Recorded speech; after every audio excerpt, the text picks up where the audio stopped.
Hello, and welcome to another edition of the Facts Matter podcast. I'm Guy Gordon. The One Big Beautiful Bill Act, we've talked a lot about it and its various impacts and consequences on state government.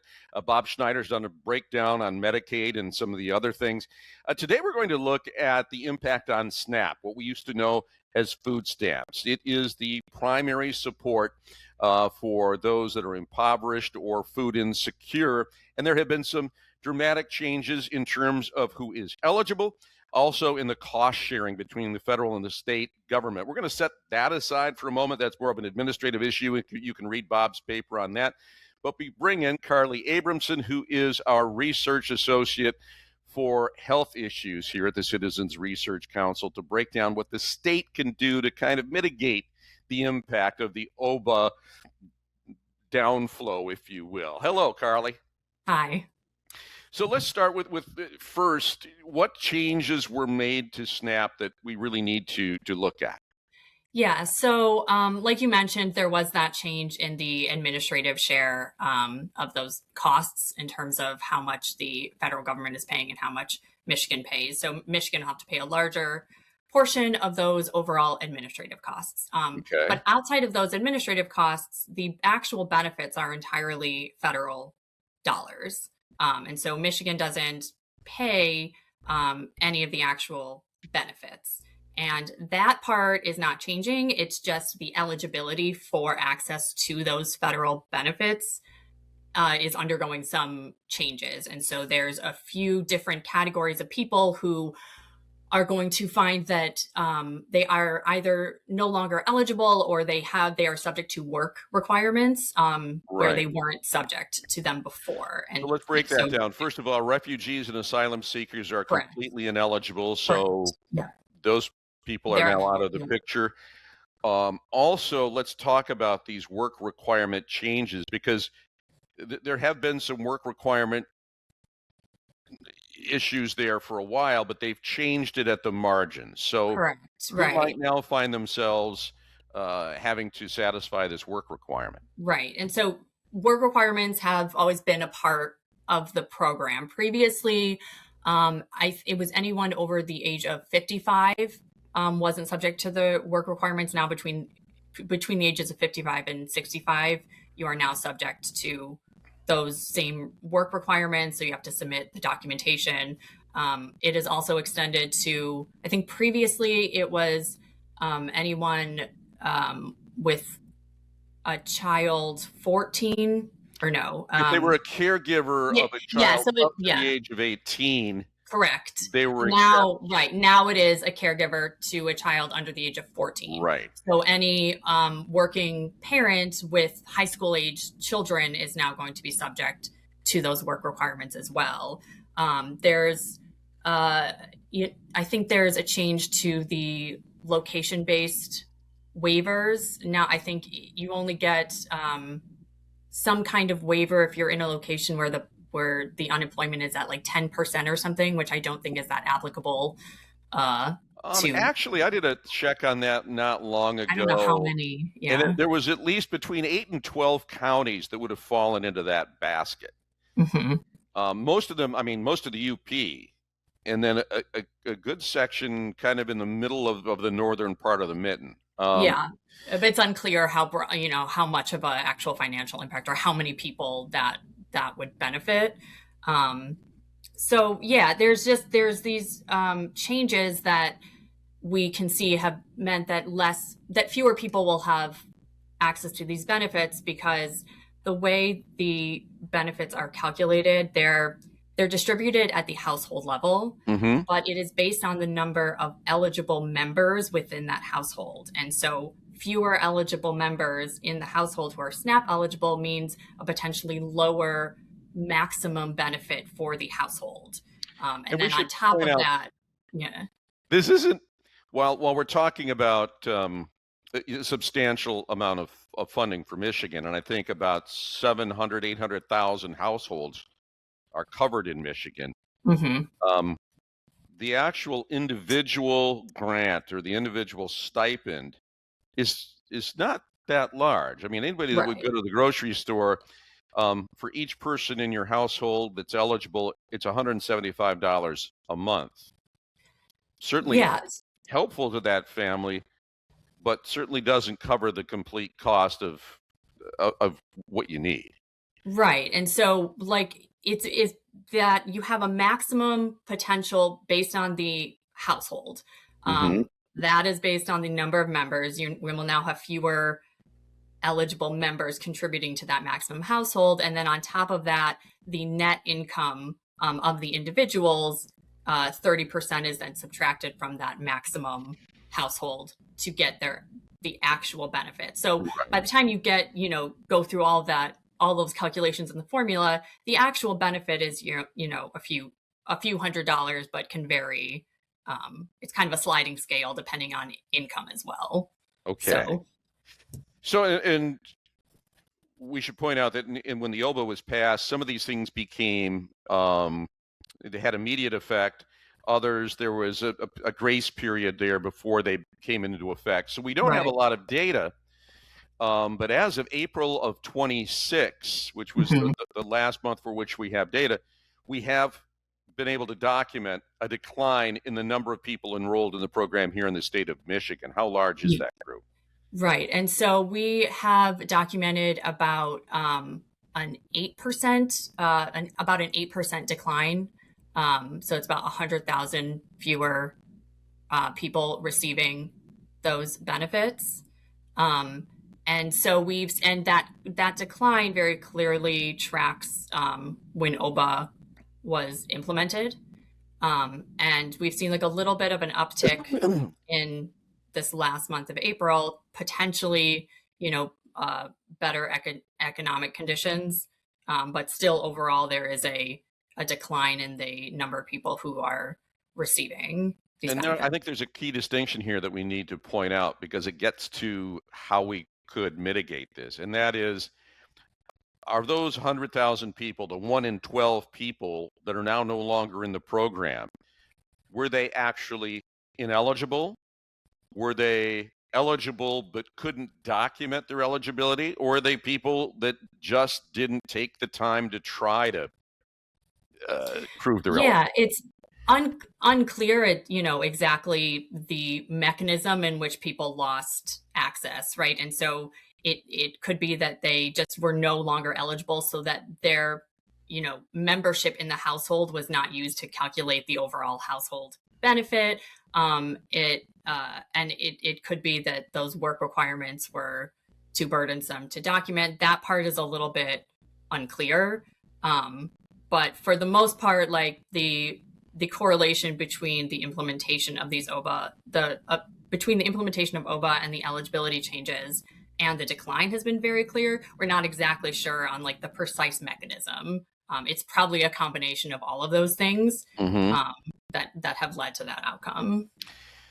And if we lost 8%, are we doing better or worse than the nation at We're large? doing about the same. So I think the national average is higher. It's at 12%.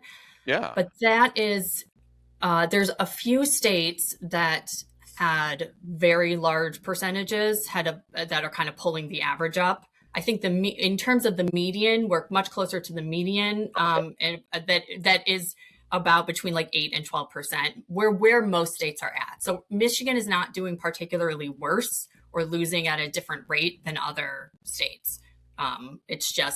It is also a problem for Michigan, as it is for many other states, to figure out what to do. So in your paper, which we invite all of our listeners and viewers to go to crcmich.org to read it in total, you point out that there have been a number of studies over many years that have benchmarked both the primary benefit of the SNAP program, but also secondary benefits, indirect benefits. Break down those because the loss of those benefits could have social consequences in terms of what we see. Absolutely. So yeah, there has been a lot of research about the benefits of SNAP in terms of reducing food insecurity, pushing children out of poverty, impact on test scores and graduation rates. health outcomes. And health outcomes is a big one. I mean, there is a very distinct bridge between good nutrition and health. Correct. And so there's a lot of research, showing that those health outcomes, and not just those indirect health outcomes, but actually nutrition itself, having a more nutritious diet, is associated with SNAP benefits compared to people who are similarly situated but don't have access to those SNAP benefits as well. And so we're seeing healthier people, and as we've talked about before, when it comes to other ripple effect costs, healthier people have to see the doctor less and are more productive. And so there's a lot of well, there's a big return on the investment. Exactly. It's and not so a dollar for dollar return. Yeah, it's pretty much, it has been documented over and over that this is financially, socially beneficial for Michigan, because the money is all federal dollars in these benefits. And Michigan not only takes care of the immediate problem of people needing access to healthy foods, but it then reaps that investment of being able to feed people and provide them a life that enables them to contribute back to the state. And because we know how many fewer people are in the program now, roughly 100,000, or about an 8%, 1 in 12 no longer in it, we can extrapolate the fact that it's about a $300 million financial loss that would be paid to groceries, paid to grocers or to other food providers. And also, you are going to have higher costs in other areas as well. One of the things that really underscored for me, Karley, reading your paper, is, my goodness, this universal school meal program, that's going to become even more critically exactly essential. Yeah, because without that, there's the SNAP eligibility. There would have been potentially kids who are no longer SNAP eligible, which means they would also not be eligible for that federal lunch program. But because Michigan has its state program, that is even more vital now, because we can ensure that kids have access to healthy foods, and that's one of those policy options that can be applied broadly to everybody. It has a benefit to everyone, but will also help this particular population. Well, and in terms of Michigan's options to mitigate the consequences of these OBBBA changes, that's one that we can already check that box. Right. Yeah. Right. Yeah. And that's a good thing. But it's a, footnote to legislators. This is one of those things that now it makes it even more essential. So the other things, and one of them is, as we said, as someone who just applied for Medicare a year ago, I can tell you that was the most intimidating thing. And I consider myself my intelligence is meager, but I think I could usually handle those things. That was a daunting task. So for people that are trying to document their eligibility for SNAP, certainly it would behoove Michigan, if they want to mitigate these consequences, to have some navigation help. Absolutely. And so, any extra resources or infrastructure that the state can manage to help people navigate. And it shouldn't be too burdensome, simply because we have, it's unlike Medicaid, where we were kind of adding work requirements where they didn't exist. The work requirements have been a part of this program. And so we, to be able to try to get that to run more efficiently, and to help people, notify them exactly what they need, reminders, anything that could make them more likely to submit the documentation, or some guidelines for what, how and what they are supposed to ask of their employers, things like that, just anything like that can make that process run smoothly, because these people, the population that we're expecting to provide this documentation is already under severe strain, being in food insecure areas. And so any extra help, that Michigan can spare for that would be very helpful. And you point out that in the new budget, there is some set-asides for that navigational assistance. Yeah, I don't know exactly, because I don't remember off the top of my head, what But they're what acknowledging was the problem and right, they are yes, yeah. appropriating dollars for that. Yeah, right. And there's already, and not just in that aspect, but in other potential policy solutions, Michigan's already doing some things. And so it's actually this is not about really creating any new programs. There's already things that Michigan does that it can just do a little bit more of to try to compensate for some of these costs. So that, there's already partnerships with food banks. There's already different kinds of programs to connect the food banks to Michigan farms. And, so that kind of stuff is just a matter of allocating more resources than we used to, because the food banks themselves are probably going to be more burdened to try to make up No for. question. Right. And so being able to kind of to channel resources to them when they're going to be in need of those. Well, and let's take it a little bit further too, to those that are listening and watching. Yes, it's a state responsibility to try to make sure that we maybe catch these people that are falling through the net. It's also our responsibility. So if you've got a pantry program or a food bank in your neighborhood that you've supported in the past, continue to do that, but maybe bump up your contribution a little bit, because they'll be seeing more demand. Definitely. Yeah. No, there's that's, one very direct way that you're right, that not just the state can do, but individuals can participate in that as well. And then, the state could also, the state could navigate a parallel benefits program, could offer its own benefits that could be somehow linked to the existing bridge card.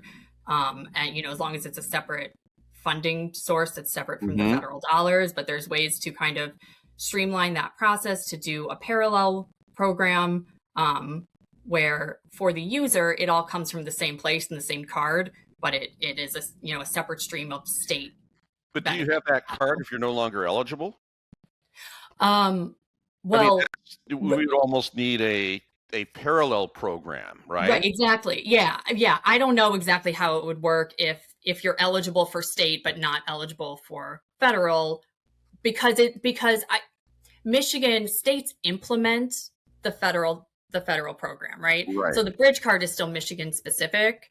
So I imagine there would be ways to kind of merge those if the state had its own parallel program for benefits. Right. That seems doable since it's already administered at the state level. Okay.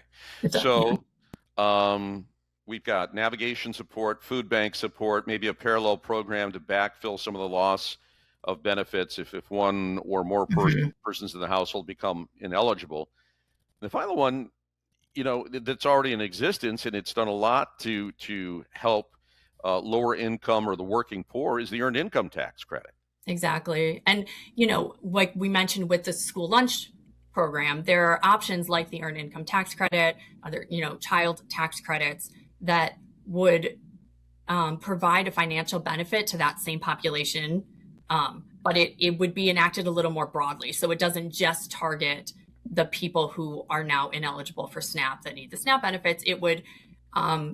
It targets kind of their overall financial security in a way that could then help them when it comes to not having access to SNAP anymore. So if they're overall in a more financially secure place because of these other benefits, then, indirectly that could help them fill in those gaps, for their families. So there's those policy options as well, which are aimed broadly, but then would have the indirect effects on this specific population that really is going to need it. Yeah. With this appropriation in place to do the navigation, I'm just curious how many of those that have been rendered ineligible, how many of those 8% could be brought back in just because the documentation hurdles are high or the intimidation factor is high. Right. Yeah, and it's unclear how much of the drop is due to that people just have become ineligible and there's not much that can be done about it, and how much is because of that documentation that is unknown at this point. But it would be interesting to see. And at the very least, if there's anyone who should be on it who isn't, Michigan is very incentivized to want to make sure that those people who are eligible are receiving receiving those benefits. And who are the parties that are responsible for getting that messaging out? Is it the state of Michigan? Is it county health departments? Is it food assistance programs? When folks come in, there could be a conduit of information there about where to go for help. Has anybody coordinated this?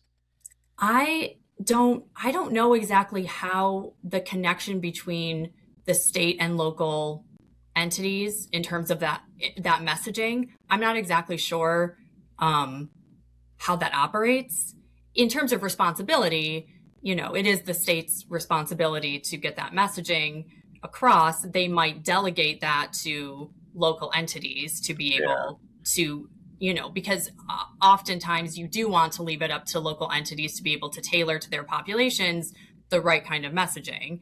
But it does come from the top, from the state, of providing that direction and then guiding local entities on how to do that. I got to tell you, this is one of those things where the bottom-up approach may work better, because if you had an ombudsman in these pantry programs or these food banks, because that's going to be the next stop for those folks, boy, that would be really helpful. And that's right. If we find it could cover. And if we find that the navigation piece is a big part of the problem, right? But as of what we know now, that navigation piece is one part of the drop. We don't know how much it accounts for that whole 8%. It's possible that most of that 8% is just people are not eligible anymore, and they, that overall household benefit is reduced. And so if that's the case, there's only so much that navigational aid would be able to do. So that piece, along with the other channels toward filling in the gap, are all going to be very important to do together. There's a lot of different areas in which we can chip away at the problem. And unlike Medicaid, where we, would have to just get people on insurance or not, you can provide, you can provide an incremental benefit of food to people in a way that with healthcare, you can't always provide that incremental benefit the same way. Right. Karley, thanks so much. And for those listening and watching, you can read Karley's paper at crcmich.org.